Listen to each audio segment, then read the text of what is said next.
This is Podcast Raleigh with your hosts, Ashton and Hayes.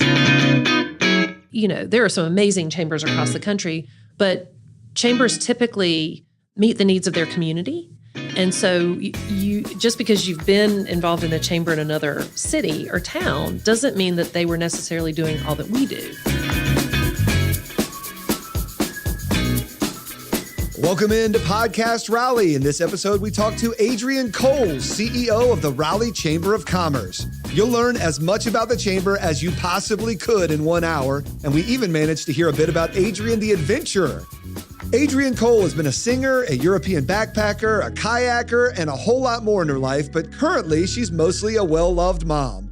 Oh, and she runs Raleigh's Chamber of Commerce, supporting and recruiting businesses to the area and overall making Raleigh a better place to live. We talked to Adrienne about all of it, but we started about asking her how she ended up in Raleigh. I'm a boomeranger to Raleigh. So I was born in Raleigh. But then my dad was, dad went to Carolina Law and then went into the FBI and then decided to leave the FBI when I was on the way. So he became an attorney in the DA's office here. And so I was born here. So conceived in New York City, born in Raleigh. Father always blamed that on my disposition and attitude and go-gettedness. But we moved to New Bern when I was 3. So grew up in New Bern, but then came back to Raleigh to go to college at Meredith. So Meredith College undergrad, grad school at Appalachian, then started my career in Eastern North Carolina. And that's where I met Walt, got married, had Will, our oldest child. But then we moved back to Raleigh when Will was only 11 weeks old. Really driven by Walt's job. He had gone back to school to become a soil scientist. And the way that works is you apprentice for 3 years before you can sit for the licensing exam. It's a big deal. And so he was offered an apprenticeship in Raleigh. And that's what brought us back to Raleigh. But I'd already started my economic development career in Eastern North Carolina at that point. Where was that? Since we named New Bern and we didn't name Boone, but you said Appalachian State. Where was the Eastern North Carolina place? So Pamlico County. Oh, yeah. I've lived in Pamlico County. You know Pamlico County? Did you live in Aurora or Oriental? Or Olympia. Okay. Do you know Olympia? Not as much. I know Bayboro and It's Grantsboro. the first little teeny tiny town that you come to when you come into Pamlico County. I thought that from was New Bern. Well, that's not Bridgeton? No. Okay. So Bridgeton is not Pamlico County. Bridgeton is still Craven County. We need to do Pamlico, podcast Pamlico. Olympia. We built this itty bitty house because I had a county residency requirement. So I was the county planner and economic development director, Gotcha. and department head of building inspections, emergency management, 911, and I was the fire marshal. I was 25 years old. That's how it goes down there. And the way I ended up in Pamlico County is I'd finished grad school. I'd gone backpacking around Europe and really hadn't started that first quote unquote real job. And my dad said, Pamlico County's looking for a county planner and economic development director. I'd never heard the term economic development before because it wasn't a track in grad school at the time. And I was like, Dad, they're not going to hire me. I don't know anything about anything. And he said they can't afford anybody with any experience. So you should put your name in that. So I did. And that's where I met Walt. Very cool. Go ahead. So there's a whole lot to unpack here. So if there wasn't a track in economic development, what did you want to be when you were in grad school? So, I wasn't ever one of those people who had a grand, like, this is what I'm going to be when I grow up kind of person. I've always been somebody who sort of follows heart and head. And I had a beloved faculty member from Meredith, Dr. True Weber, who suggested to me that I get a master's in public administration. She said, I just think it's a good fit for you. I'd been a political studies and American history undergrad, originally thinking maybe law school, and then an art minor. That's another aside. And Dr. Trueber really encouraged the MPA, and I just trusted her instinct. And so I said, okay, I'll do it. And really wanted to live in the mountains. And so that's what spurred me to Appalachian. They also had a very strong local government MPA program. Okay. And I knew I wanted to do local work. So there were some guiding things, but not really a big, certainty that I wanted to be this when I grew up.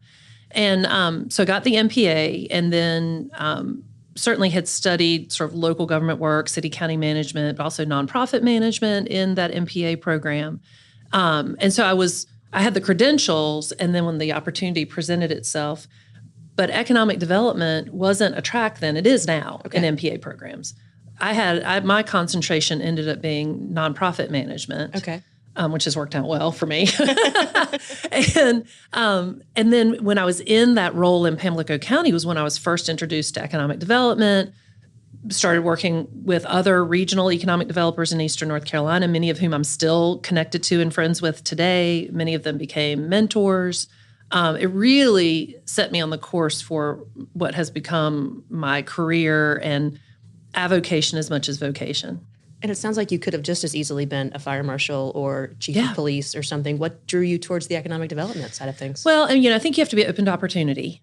And I tell young people, my own kids, when they choose to listen to me and others, I think we do children and teens and young people a disservice by in high school, expecting them to know exactly what they wanted to do when they grow up. I think it puts an awful lot of pressure on young people.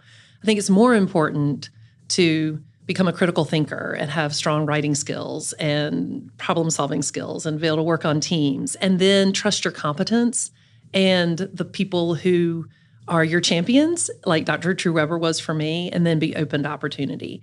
And so I started doing economic development, really learning on the job, found that I loved it. I loved community building. I loved bringing partners together to solve problems for a community or to see opportunities that were unique and well-suited to that place, because economic development at its core is local. Okay. You can have statewide support for it. You can have federal support for it, but it's what makes your community unique and special, and how do you capitalize on that and create opportunity for the people in your community.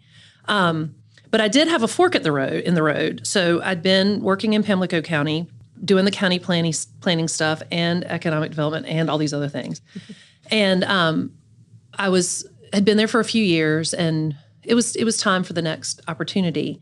And Carteret County was looking for an assistant county manager. So I actually applied to that job. And during that process, got a call from the county manager, and he said, "You're a finalist, but in checking your references," I'd put down Don Kirkman, who was the executive director of the Carteret County Economic Development Council, as one of my references. He said, "In checking your references, Don said, oh, I had her in mind for a position I'm creating at the EDC, an assistant director position." So Bob, to his credit, called me on a Friday and said, "You've got to decide by Monday, do you want to go in the county management direction, or do you want to take your career in economic development?" And how old are you right now? 27. Okay, so in a little bit of experience. 28, maybe? Yeah, 28, okay. 27, 28, because Walt and I had been married for a little while at this point. And I worried Walt all weekend long to death. And but then really decided, my heart said economic development, and so became the assistant director of the Carteret County EDC. So it was more heart than head in the decision? Trusted your gut? Trusted my gut. Yeah. Wow. Absolutely. And here you are now. Yes. Who knew? Who knew that it was going to become sort of what I was going to do? We'll get to some specifics we'll get you to the Raleigh Chamber here shortly. But I'm curious, after being in Pamlico County, is it one of those things where you thought, if I can develop the economy in Pamlico County, I can do it anywhere? Oh, gosh, that's such a good question. I don't know if I thought about it that way as much as really appreciated the things I learned in a rural community. And I say that with great affection for the county. But there's challenges, right? There are huge challenges.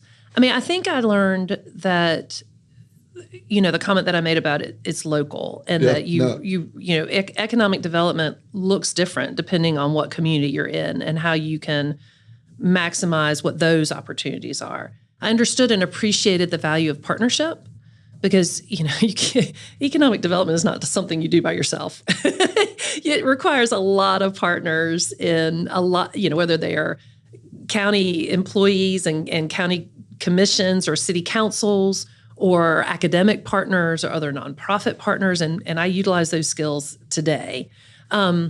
Really learning how to navigate challenging situations and how you work with your staff and the community to do that. But yeah, I mean, there was absolutely a part of me that felt like, you cut your teeth in a rural community where it's harder. and harder in different ways. I mean, there's different challenges in an urban community that we didn't tackle there, but you learn, there were a lot of things I did in Pamlico County just because I didn't know I couldn't. So, I wrote a lot of grants for funding because it was Pamlico County's economy was commercial fishing and agriculture. And if we wanted to do something like build a business park or, create a land application spray site that I'm getting so geeky on you, I'm sorry, to handle water and sewer issues for a park, we had to write a grant to do it. I didn't know I could do that. Who would fund that? Well, we got an EDA grant while we were there, Federal Economic Development Administration. Thank you. Acronym free. Clean Water Management Trust Fund had a grant pool at the time, which is one of the grants that we wrote for the septic system for a business park. We wrote grants for water towers and road extensions, and because there wasn't the tax base to do it. But if we were trying to achieve something from an economic development perspective, we had to find the funding to do it. Yeah. So I just gained a lot of confidence. I had the county manager was a retired Army colonel, and Martin Beach. I would go into his office with a question, and he would not look up from his desk. He would hold his hand out and swish it at me and say, "Adrienne, handle it. Handle it, handle it." And I was like, I don't know how to handle it. I've never done this before. And he said, "You've got this, handle it." It was probably one of the best things I could have had happen in my career because I learned that I could figure it out and that I could ask the questions and I could find the experts and that I did not have to know entirely how to do it to be successful. I mean, that was such a gift that he gave me that at the time was really frustrating. I'm sure, really stressful. Handle it. So I guess we don't need every stop between Carteret County and back to Raleigh, but I guess you chose the economic development track and stayed on it. And how long have you been in the role as leading the Raleigh Chamber of Commerce? So I've been with the Chamber for a little over 16 years, but in 2 tours, and then in the CEO seat for a little over 6.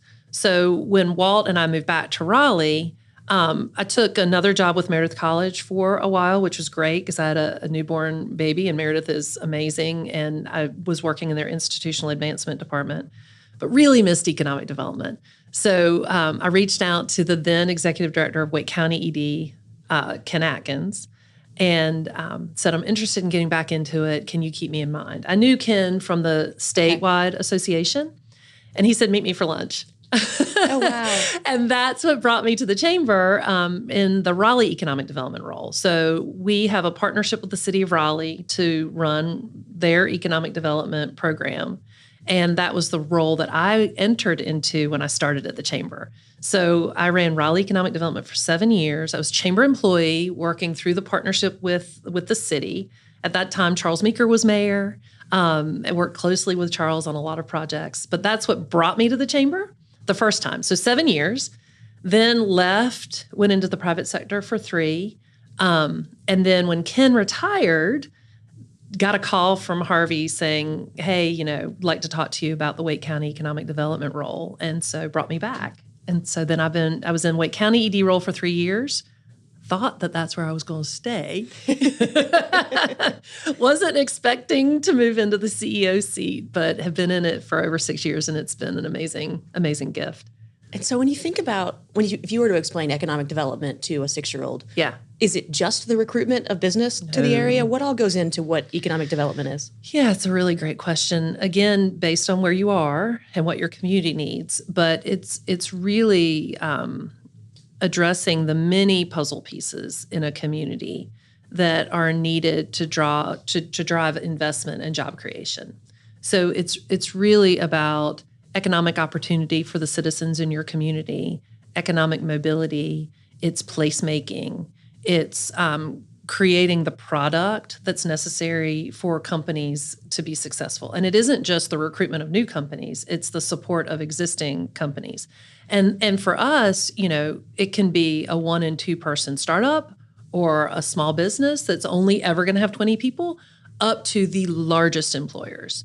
And then it's really identifying what are your strengths in a community and maximizing those. And that's where industry clusters come in. Okay. So, in our market, we focus on life sciences and advanced manufacturing and IT and those types of businesses. But that might not be the case If you're in another community, you may be focusing on traditional manufacturing and aerospace or ag tech, or, it really varies depending on your community, but you want to create an environment where you can successfully recruit those companies and your existing companies can be successful. So you're working on everything from education, talent pipeline, infrastructure, site development. You're working on programs within your academic institutions that support those industries. One of the grants that we wrote when I was in Carteret County was a federal EDA grant for a marine training and education center at the community college to support the boat building industry in Carteret County. Mm-hmm. So, that's not anything that I would do here. Right. But there, it was economic development. Okay. And so you carry that economic development hat into your role as CEO. Correct. But the chamber does so much more than just economic development. You have an entire team of people focused on economic development now. So can you tell us a little bit more about what the totality of the chamber does? Yeah, it's a big question. got time. So we're a large chamber, and I appreciate that question because we do cover a lot of ground, but all of it's very connected. So, we have about 1,800 members, and we do a lot to support our membership. So we are providing educational opportunities and events for networking and helping them connect and create opportunities for their own businesses and for their own professional development. So that's very much core to what we do. But then we also... And so real quick, it's 1,800 members. Is that people? It's companies. Companies, okay. Right. And then whomever works for them can take advantage of. So that's a great question. Sorry, Thank you. So with that, we represent about 2/3 of the employment base in the Triangle. Gotcha. So, that's all those employees who take advantage of those memberships. And we, again, have companies that are startups who are members of the chamber up to, Wake Med and IBM and some of our largest SaaS, our largest employers in the market. But a lot of programming to support those businesses and programming that's tailored to where they are. So small business programming that's specific to small businesses. We had the Small Business Administration local administrator at our last Coffee with Leaders event to just provide those businesses with an idea of programs that they could take advantage of. So certainly member support is a part of it. But then from there, we have a lot of other programming. So we're nonpartisan. We do not endorse candidates. Some chambers across the country do that. They have PACs and they endorse candidates. We have not done that. We will not do that. We do have a policy agenda where we support issues that are important to the business community, and we'll lobby on those issues, but we're going to work with whomever is elected. So we have a vice president of government affairs, we have a government affairs team, we have a policy agenda. That's also the team who leads the work that we do when we're asked by one of our local government partners to help them with a bond referendum. So units of local government can't advocate for the passage of bond referendums legally. They can't do that. So then they work with us to run the advocacy campaign. So this past election cycle, we helped with the Wake County Public Schools System bond referendum for school construction and improvements and renovations. And then we did the city's parks bond. You've also done affordable housing and transit, We've done right? affordable housing. We've done transit. We have a long history of that. And that's led out of our government affairs department. That department also does the inner city visits, and we can talk more about those. And there's other programming to help the business community connect with elected officials. So the partners dinner, the elected officials holiday reception, providing opportunities for them to get to know those elected officials, and so the elected officials can hear the priorities of the business community and that these folks know each other. So when they're calling them, there's already a relationship there. So that's important. We are home to the Regional Transportation Alliance. So that is a multi-county, multi-chamber effort focused on mobility in the region. And that's everything from bike paths and pedestrian walkways to highways to bus rapid transit to air service. And so that's a robust area of our programming. RTA has been in existence for 21 years. And have helped fund things like the direct flights to Europe and the 540 extensions and bus rapid transit. And exactly. Well done. Hey, I spent some time involved with the chamber. Yes. Joe Milazzo, who leads that, has been a proponent of bus rapid transit for over a decade now. And now we're beginning construction on the first line of BRT that the city's doing along New Bern Avenue. So very excited about that. We also have a partnership with the city to support the businesses that will be affected by that construction. So very excited about that work too. So that's where I mentioned some of that connectivity. So you see some of the connectivity. We have a lot of leadership programming. We do 2 Leadership Raleigh classes a year led by Shauna Overdorf. We have an Emerging Leaders program. We have a Women's Leadership Conference, a Chamber Professional Women's series. So we do a lot of leadership and professional development programming that the business community wants to take advantage of. We launched the Triangle Diversity, Equity, and Inclusivity Alliance in March of 2018 in response to the business community's desire to do better. And that has generated a robust programming of work with a conference, but the conference isn't the only thing we do. We have programming through the year. Our most recent conference in July had 1,400 people registered. We maxed out the convention center, which is exciting work. So that's another area of programming that we do, which I think is compelling. We're launching a new business sustainability roundtable. So companies have very aggressive sustainability goals and are wanting to understand what each other is doing and the ability to share those best practices. So that's a new program that we're launching. So we have things, to answer your question, that we've done for a long time to support members, but they're also really entrepreneurial and listen to the business community and try to be responsive to challenges that they're experiencing currently. And then certainly Wake County Economic Development and Raleigh Economic Development are programs of the Chamber in partnership with the city and the county. So that's another area of our programming. We do about 200 events a year. Wow. Couple other nuts and bolts. How many employees does the chamber have? So about 42 full-time, and then if you add in interns and other folks, about 48. Gotcha. Yeah. And where are you guys located? Downtown. So we are right at the southern end of South Salisbury, sort of across from the Martin Marietta Center for the Performing Arts. Yep. And next to the property that's being redeveloped there. There's a lot of construction going on around us right now. End of town right now. Yes, there's a lot of construction going on right now. I must confess, for like most of my life living in Raleigh, I thought that the one that's getting redeveloped was the Chamber of Commerce. But I knew kind of where it was. Maybe even like been there with meeting for my dad, so I knew where I parked, and I was like, yeah, it's that one. We're next door. Ashley and I compliment each other in a number of ways, but one is that, as you noted, she knows like everything about how things work, and I know nothing about how things work, which makes for a good mix of questions. So other things like you mentioned 1,800 members as businesses. Can an individual become a member? Absolutely. And we have some folks who are individuals. Either, we've had some people who retired but wanted to stay engaged in the chamber, or they are launching their own consulting business and are members of the chamber. So we have lots of different membership opportunities within the organization. And how do you become a member? Either like you said, if your business signs up, then all the employees are members by virtue? That's right. And then do they pay a fee? They do. So there are membership dues based on the size of the company. But then for smaller businesses, we actually have a monthly subscription membership that is very attainable, sometimes more attainable than a lump sum payment. But we have relationship managers who help navigate all of that, can help companies identify what their current cost is going to be based on the number of employees that they have. We don't have tiered dues like some chambers do. We do have a higher level of membership, which is our Board of Advisors level membership. And then the other programs are sort of a la carte. So if you are passionate about transportation and transit and mobility, then you might want to join RTA.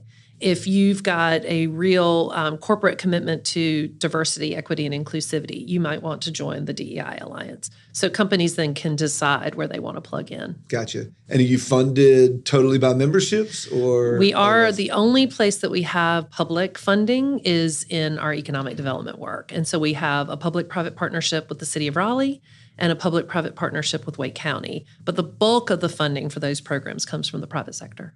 Yeah, good question. And how much of that is memberships versus event sponsorships?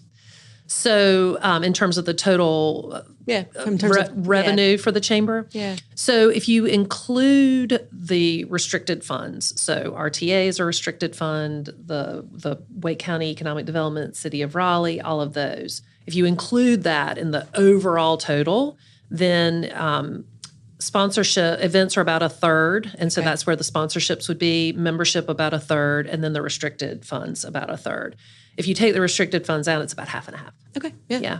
And we're about a $10 million a year operation. And how does somebody go on one of those cool trips that you and Ashton always go on? Which cool trip are you interested in? All of them. All of them. So, it depends on the program and the trip. So the inner city visit, which I mentioned earlier, is restricted to members because it's in high demand. I mean, we always, knock on wood, as there no wood, but we typically sell out that trip. And so you need to be a member of the chamber to be able to go on that trip. And that's an educational trip. It's an educational trip. It is robust. The programming is very robust. We're learning about how other communities are dealing with homelessness or affordable housing or economic development or downtown redevelopment, or how are they investing in sports and entertainment. I mean, the agenda is meaty, shall we say.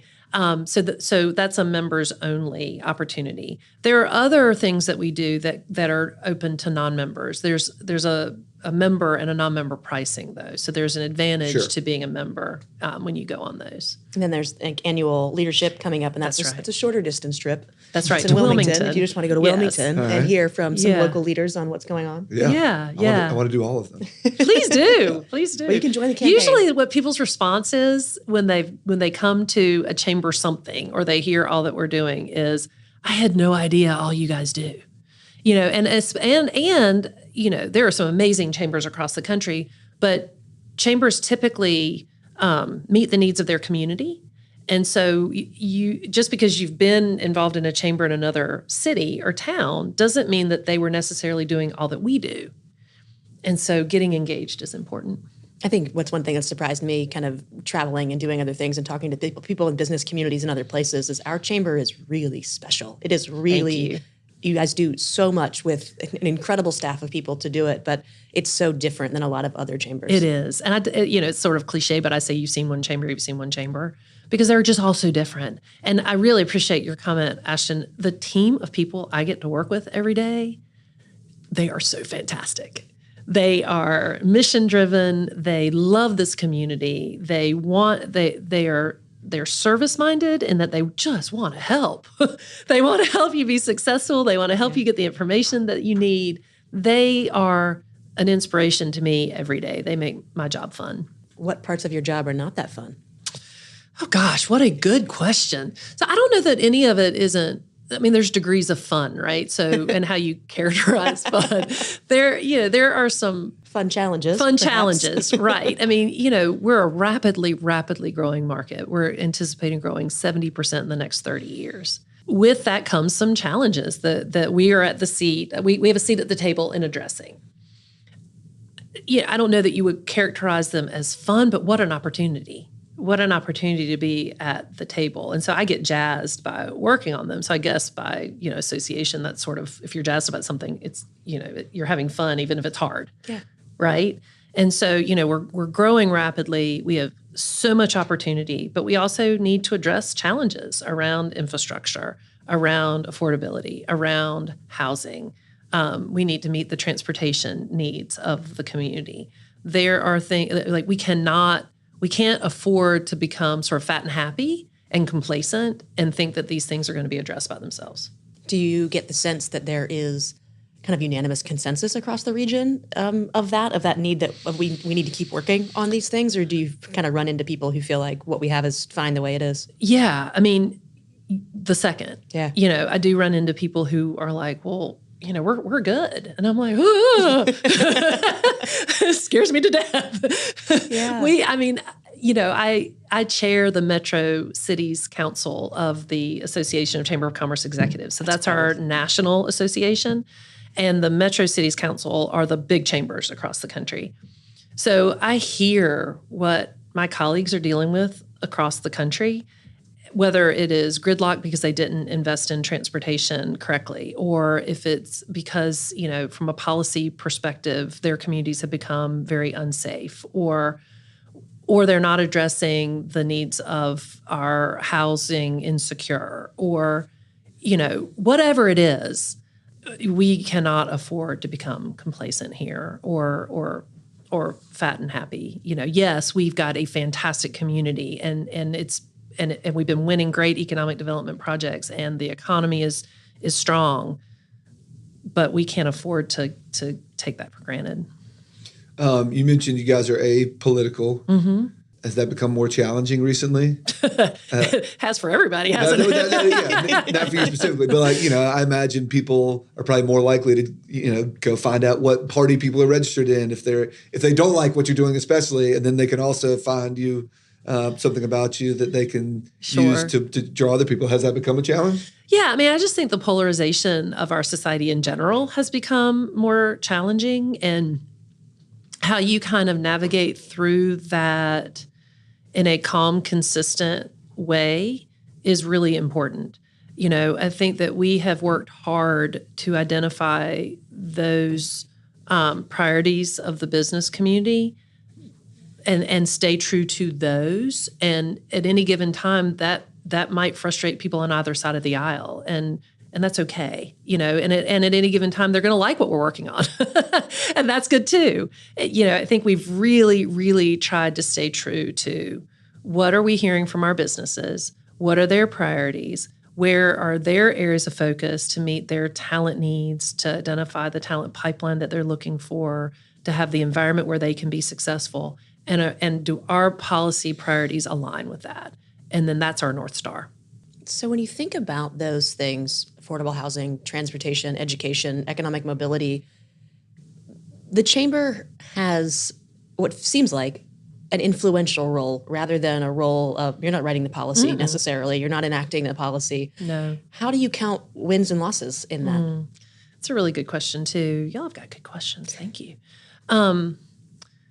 So I don't know if my answer is going to surprise you or not. So one win is, we invest a lot of time and we value very much our relationships that we have with policymakers, with other influencers in the community, be they city or county staff members or other nonprofits or business leaders in the community. So we invest a lot of time in building those relationships and having that collaboration.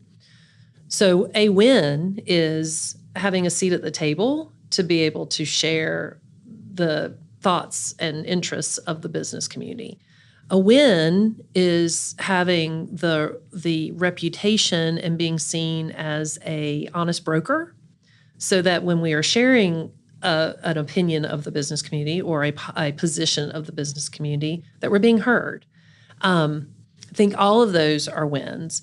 And then certainly when something we have either taken a active position on or have been working on comes to fruition, that's a win, right? And so, but I think a win for me is, is everything always going to go exactly the way that we wanted it to? No. But do we continue to have the relationships with folks so that we can continue the dialogue and continue the negotiation or the conversation, and we're being listened to and heard? Then that's a win. Makes sense. Yeah. How do you recruit business to any city or community, but specifically Raleigh? Do you call them up? Is it a cold call? Rarely is it a cold call. So it's a good question. The process can be varied, and so I'll just give a few examples. So we've been targeting industry clusters for a long time. So we've been talking about the strength of the life science cluster here for decades. And then at the same time, working with communities in Wake County to put the infrastructure and the sites in play so that when those companies wanted to come, they were ready to respond. Who would you put in that life sciences bucket? So, we've got life science companies throughout the county, but, Holly Springs is one that comes to mind with some recent wins. They had been investing in site development for decades. And also, really promoting Holly Springs as a life science area and hub for a long time. The state also had invested in the North Carolina Biotechnology Center. Going back decades, we worked as a community with NC State to create the BTech Center. We've worked closely with our community colleges to provide training and education for industry in the life science sector. And so all of those puzzle pieces have been worked on for a really, really long time, so that when a life science company is interested, we're ready for them. But you can't have just a beautiful piece of farmland and work with a company that's got an 18-month time frame or a 24-month time frame. So you've got to be ready. So, there's been a lot of work done over a long period of time to have the product ready. We've been focusing and marketing the region in some key areas for a long time: information technology, fintech, ag tech, biotechnology, advanced manufacturing. We're seeing, electric vehicles, all of those things for a long time. That's been going on. Yeah. And really trumpeting the strength of the Triangle region with the amazing university infrastructure that we have here and the cost of doing business here and an incredible talent pipeline. That's been going on for a long, long time. And it continues. We have a talent initiative called Work in the Triangle, where we are actively helping companies source talent and we're recruiting talent in from other markets. That helps create that environment where companies can be successful. But to answer your question directly, so we're targeting companies in those industry sectors. We work very closely with site selection consultants across the country. So these consultants are hired by the companies who are going through a site relocation process. We invest time in knowing them and having them know us. And they're across the country. They're in Chicago and New York and Atlanta and, all over. We want them to know who we are, to know the product that we have available, and to know that when they have a client that's interested in the market, that they're going to have a team of people here who are going to help them be successful. So we cultivate relationships with those consultants. And then when they have a client, they're sending us a request for information or a request for proposals. We have a research team on staff who is then answering those requests for information. And it's sort of like a giant funnel. When the company first starts looking at cities, they might be looking at 50 cities across the country. We'll get a request for information, respond to that. Then maybe they whittle it down to 10. Then they're coming and doing site visits. So we're working with the company and their representatives in developing the site visit and answering all the questions that they have. Then we typically will get into an incentive negotiation with them and with the local government where they're looking. Because we work with all 12 municipalities in Wake County to help do this. And then you hope that you're the community that falls out the bottom of the funnel, that you've put all the puzzle pieces together to where your community wins. And sometimes it takes creativity. The Business Sustainability Roundtable grew out of the Fujifilm Diascent Biotechnologies recruitment. That company was interested in finding a community that they could collaborate with to meet their sustainability goals. And so that was where the BSR originated. Wow. Yeah. And how often we are a region, you work with all 12 municipalities, Yes. but how often are you finding yourself either working with or ever against the partners in Durham or in Chapel Hill or in those counties? We work with them all the time. So we're super collaborative and tend to not have very sharp elbows. And so, we really believe that the region is stronger and better if we work together. So it is not unusual for us to be working a project jointly with Durham. Then at the end of the day, the company's going to decide what community is the right fit for them. And if it's Durham, we're the first to celebrate that they won that project because, people are going to be employed throughout the region at those companies. And it's growing the cluster typically. So it's rarely a competitive situation. Sure, sometimes a company will choose Raleigh over Durham, but that's okay. Sometimes and Durham's the other way. celebrating, and sometimes it goes the other way. But it is not unusual for us to do a joint proposal to a company. And that's unusual across the country. Yeah. It's not unusual for us, but it's unusual across the country. And we're hosting more and more inner city visits that are coming to us. And often that's one of their questions is, how do you all collaborate? We hear that you all collaborate so well. How does it work? How do you do it? And so then we spend some time sort of unpacking that for people. I'm curious, as a person, does your private life work differently when you're the head of the business community? I think of, and this could go back to Pamlico County. I think of for me, and I know you deal with like much bigger companies, right? So let's go back to Pamlico County because it's easier. There's like 3 restaurants in town, and I'd worry that everybody knew that I ate at one restaurant more than the other ones. But like, you kind of represent all businesses. Do you have to like worry that people think you favor certain businesses, or do you? Or Like you have to carry both. Is that only something that I think? Like about? an Android and an iPhone because we need. So maybe I should, but I You don't. want to recruit, and recruiting businesses too. You don't want to rule. Maybe people I out. should, but I don't. My family and I like to try new restaurants. And, so we're always trying new stuff, whether they're a member of the chamber or not. And, we like to shop local as much as we can, and that kind of thing. But I don't worry about it so much now. But on the flip side, if we are asked for a recommendation of, I'm looking for a company to do XYZ, I'm going to look at our membership first. And then refer our members to those folks. And then I'll go outside of the membership if I don't have someone in that category. So I guess it's a little nuanced. It's kind of a both and. So from a personal standpoint, I'm trying everything that's new. And then going back to favorites. But then from a professional standpoint, if asked for a recommendation, I'm going to go to our membership. So you don't seem like you have a ton of free time. You've got No. a very busy family. You've got Yes. a very busy job. What do you do for fun? I'm so boring. I don't think that's the case. The follow-up question to this is going to prove that wrong. So boring.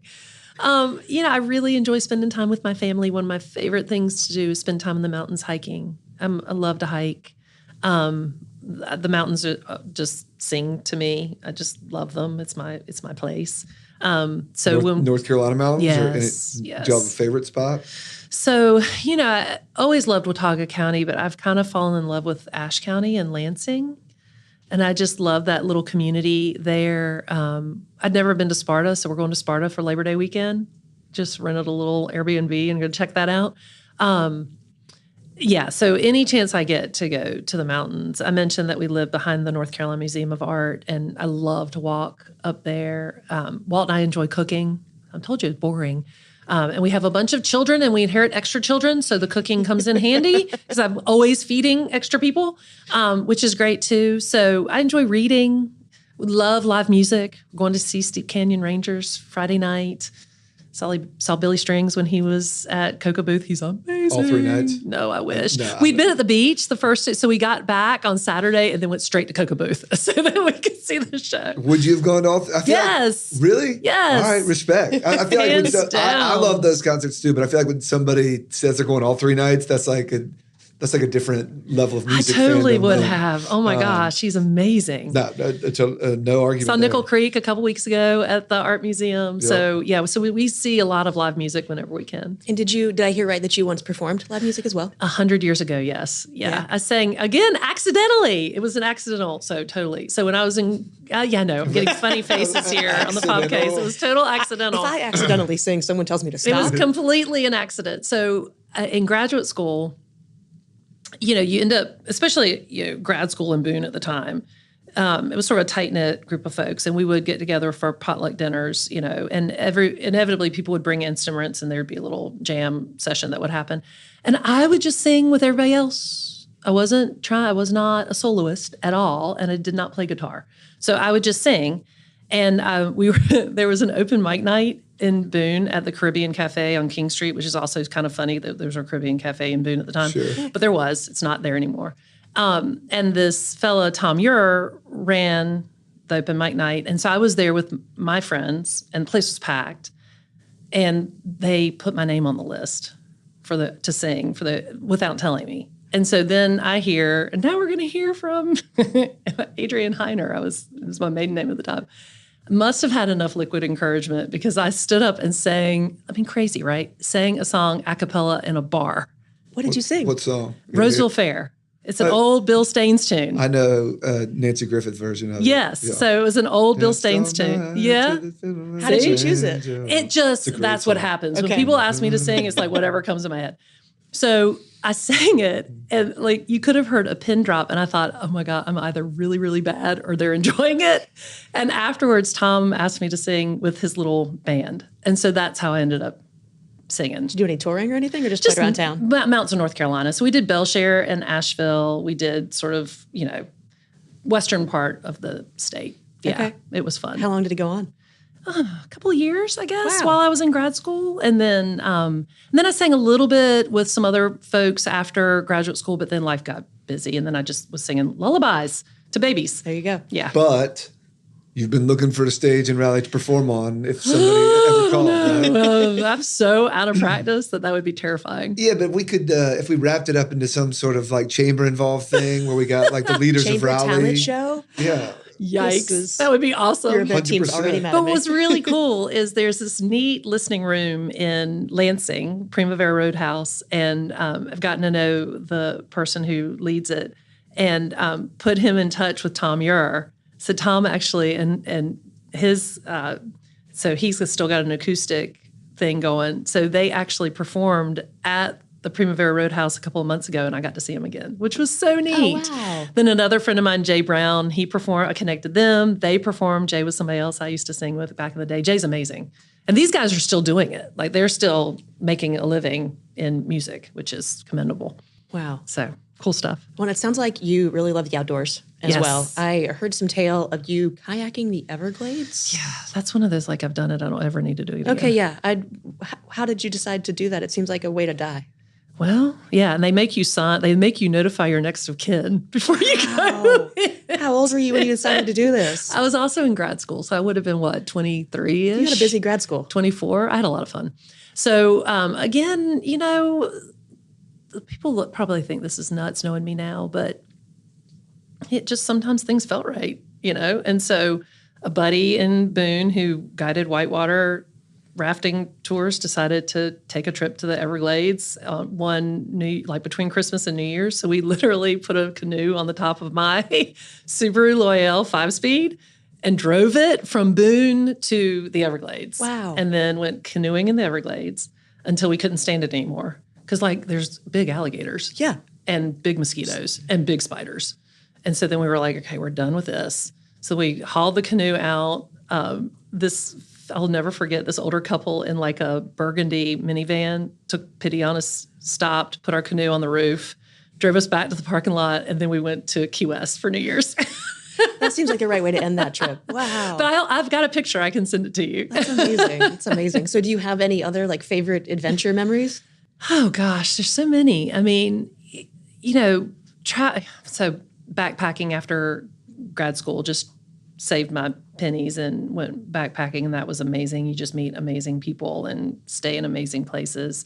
Hiking around the mountains of North Carolina in the winter can be sketchy but fun. Did Mount Mitchell in snow, which was great. Just outdoors, lots of fun outdoor stuff. And then, most of them tied to just meeting cool people and being open to whatever their story is. Yes. Is that something that you've kind of always felt? I'm imagining growing up with a father who's been in the FBI that you might be a little more conservative in the choices that you make. And it sounds like you're a little more adventurous in those. I was a head scratcher for my parents. But also had parents who didn't really try to hold me back. So when I said, I think I'm going to go backpacking in Europe with a good friend at the time, they were like, go. But then 2 weeks into the trip, so this is adventure-y, 2 weeks into the trip, she was like, I hate this. We were in Barcelona. Wow. She goes, I hate this. I'm taking the train to Paris tomorrow and I'm flying home. And I was like, but what about me? Yeah. So I'm there. It's like nobody has a cell phone, this is back in the day. And so I had met some folks just on other adventures who lived in London. So I called them and said, I'm by myself in Barcelona, want to come hang out? And they were like, meet us in Seville. Wow. So we did. And then I ended up, sort of hanging out with them, and it worked out. That's fantastic. Yeah. And did you live in Montana for some time? Didn't live in Montana, went to Montana to ride horses for 5 summers. Wow. Yeah. So grew up riding, hunt seat, English, and then had an aunt who still have an aunt, Aunt Claire, who was a horsey person too. And she went to Montana one summer, came home telling stories. And so I went with her for the next 5 summers to the Gallatin Gateway Canyon between Bozeman and west entrance of Yellowstone and just rode horses. It was amazing. Wow. All right. Well, any dream concerts you'd like to see? Oh, dream concerts. I've never seen a show at Red Rocks, and I would like to. want to see Billy Strings at Red Rocks. That's what I want to do. It's going to be a high price ticket. Right? But is it scheduled or is this just no? This is like dream. Yeah. No, my dream is to see Billy Strings at IBMA. Oh, right. My I know husband says the same thing. I know he and Sturgill Simpson both. Yes. They're above that right now in terms of what they could do, but they both seem like they have an appreciation for the music community enough that it would mean something for them to play IBMA. Like when Sturgill did his bluegrass albums, everybody else playing on those bands comes to IBMA every year. Yes. And there's got to be a little bit of him that would say, yeah, I should do this. Well, once, and Billy Strings keeps winning Guitarist of the Year. I know. So, the first IBMA that I went to, though, was in Kentucky. Oh, wow. Owensboro, Kentucky, in a field. Were you part of recruiting that to Raleigh? No, I wasn't. I can claim no credit other than enthusiasm and how can I help. But, it's so fantastic that it's been here for so long because, like I said, the first one I went to was before it went to Nashville, was Owensboro, Kentucky. Because another musician friend who lives in California, Tony Furtado, also awesome, check him out, was playing at it. Because he won like junior banjo player of the year back in the day with IBMA or something like that. He's an amazing banjo player. So anyway, that's how I ended up in Owensboro, Kentucky. But it's very different here and so cool. It followed you here. I just don't know that I can claim credit for that. Yeah, I don't know that I can do that. All right, so we talked earlier about people can become members, businesses can become members. How would one do that? Is it you go to the website, show up at the door? What's the easiest way to get involved? Go to the website for sure, and there are numbers and emails that you can find there to have someone follow up with you and then help you join. Is it Raleigh? RaleighChamber.org. Okay. Yeah, and then or you can call me or Ashton. You can preview a lot of stuff on their social media channels and see what kind of things you're up to and all that. That's exactly right. And we are very active on Instagram, LinkedIn, Facebook, so people can follow us and see what we're doing and what the work is. And then, love to see them at events. Yeah, maybe one day a chamber podcast. One day a chamber podcast. I love that idea. Yeah. All right, something for our marketing and communications team. Yeah, fantastic. I'm sure they need more on their plates right now. They're awesome. They would be all about it. Make sure they know that if they want you to be on their podcast, they're going to need to give you a month of lead time because it's hard to schedule. You're busy, but in a good way. Yeah, I love it. It's a privilege. Well, thank you for taking the time to chat with us today. This has been awesome. This has been super fun. Thank you for having me. Appreciate it. Thanks so much. Thanks. Thanks for listening to Podcast Raleigh. Review us on your favorite podcast app. If you like this episode, share it with a friend.